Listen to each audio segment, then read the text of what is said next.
The art of whiskey back here, and I think I might call myself Mr. Whiskey or Mr. Bourbon. We'll figure it out. Point is, I got a chance to go to the Kentucky Bourbon Fest for the first time ever. I didn't even know that the Bourbon Fest or whiskey and all the stuff we're learning was a thing. And it just so happened we stopped by Wild Turkey, was it Thursday? Thursday or Friday morning, we was like, man, Wild Turkey I think is having a release, and guess what it was? It is a Jimmy Russell 70th anniversary release that I believe they only did there. I said, Tim, shout out to my guy Tim from the whiskey. I said, what bottles can we drink? He said, the single barrel, private selection Kentucky straight bourbon. This was one that they had there too, just at the fucking distillery. This was only at the distillery. This is drinkable, so share it with some people, Trev, and definitely this one. So we've got our Sharp K9 Stan the Dog Man in the house, and I want him to try because they didn't get to make it to the KBF. They didn't get to come, but I said, man, guys, it was a blast. I definitely had too much to drink. And one of them days, I'm telling you right now, it got me, brother. I'm talking got me. I was gone. I'm out of there. I'm gone. Humidity was high. It was hot as a hoochie. Then we turned around and been drinking whiskeys at 9 o'clock in the morning. Showed the thing ain't over till 5 o'clock.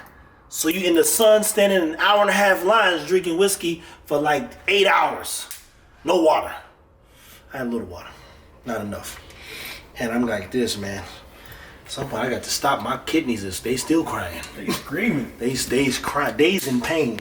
But I said, I know bourbon's all about sharing with others. I do want to, collect and not share the ones that are good. And I got some ones I'll reveal later that were only released at KBF. But we got our cameraman who's behind the camera. He's gonna get a pour of this. You're watching it. I mean, this is. Man, that's sounding like some good bourbon now. I'll tell you this. I'm tell you this right now. And that cranberry. Stan's trigger happy with this stuff. You gotta give him a little swig. Give him a little swig of this here. Look, you get yours last. All workers report to the back.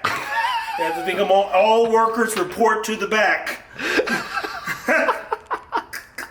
And you know what's funny, people? I'll show you the proof that I went to the Bourbon Fest here in a second. And Stan, go ahead and walk them through what you're experiencing.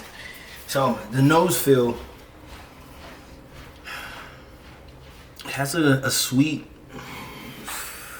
I don't know what flavor it is just yet.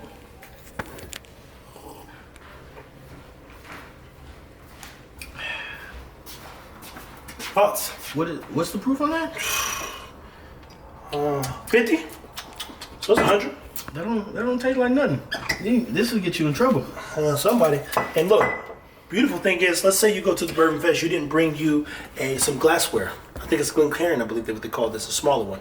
This says Bourbon Festival Barstown, man. That lets you know what you did was, this is kind of cool actually.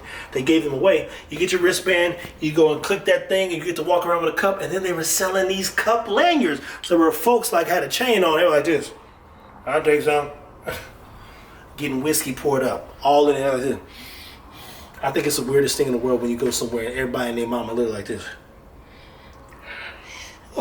Drinking whiskey though, it was serious. So I do have a question. This doesn't have the finish that the whiskey blendery stuff has. Yeah, well this isn't a rye either. So this is bourbon. No. So yes, this is Kentucky straight bourbon whiskey. Mm-hmm.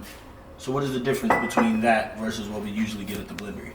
Tim's a rye guy, as you know. Rye has a little bit more spice to it, has a little bit more kick because he focuses on flavors. You get more flavor profile. Mm-hmm. He buys barrels with an emphasis a lot of times on rye, at a rye base. So you always feel a little bit of a burn.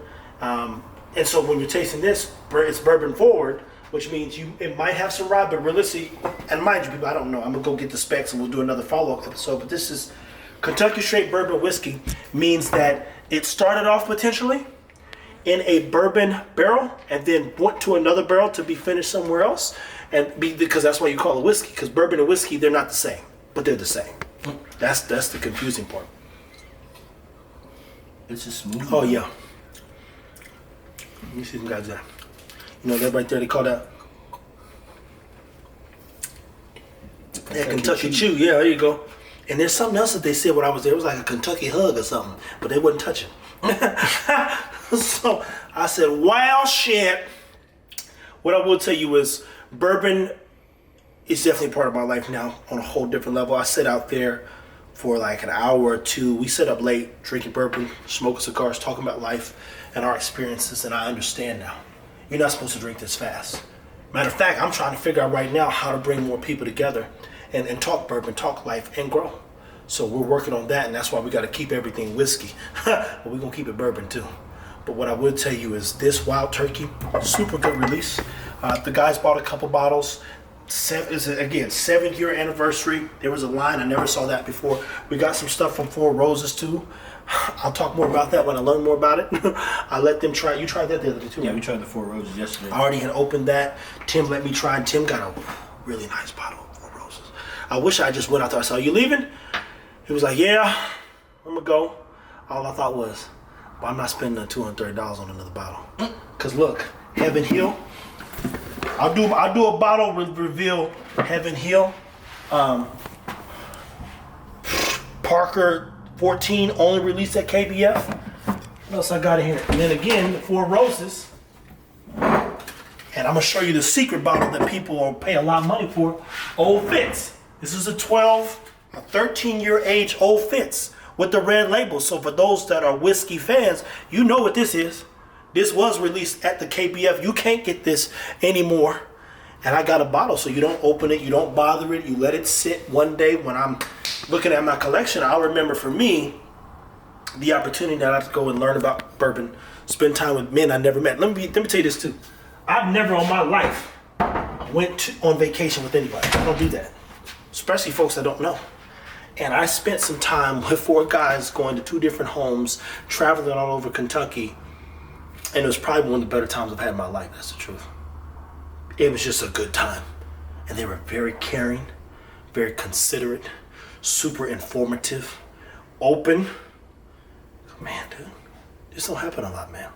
And if this is where bourbon's starting for me, because we just started this a few months ago, I can only imagine where it's going to take me and where I'm going to be able to take my guys. So, KBF, I shall return. Guys, as always, keep it whiskey. Cheers, my man. Damn, you didn't drink all your shit. Look, see what I'm saying? I got you. He's a fucking guzzler. Goddamn guzzler down over here. Stand the guzzle. The guzzler. Nigga didn't drink all his whiskey, can't even enjoy it. Nah, I was enjoying it. It was delicious. It was very delicious. I had to keep sipping. I always think it's funny. People say, "Oh, this is delicious," because when it is delicious, you can't lie. You be like, "What you say this was? This was a who?" Because Wild Turkey is not one of my favorites. I don't even like Wild Turkey. Yeah. I would never buy Wild Turkey. And then they're like, "Get this Wild Turkey." He's like, "Well, let me follow their lead." And then you open it, you go, and we had a pour of it when we were at Wild Turkey as well. And you go, Yeah, "Where is Wild Turkey at? I ain't never had this. This is some good Wild Turkey." like I was saying, this is different than the blendery stuff. It doesn't have as much flavor, like not that kick, Yeah. but you can sip that. You can drink that. Yep, It's smooth. Like there's no kick. There's no goddamn. Like it's smooth. It goes Super down real subtle, easy. super open, super welcoming, super, as Stem says, approachable.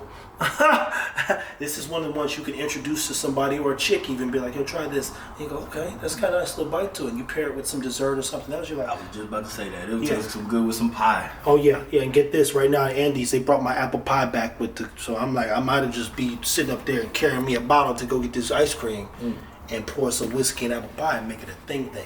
Guys, as always, I appreciate everybody who shared a little bourbon with me. Stay tuned, people. Keep it whiskey. Until next time.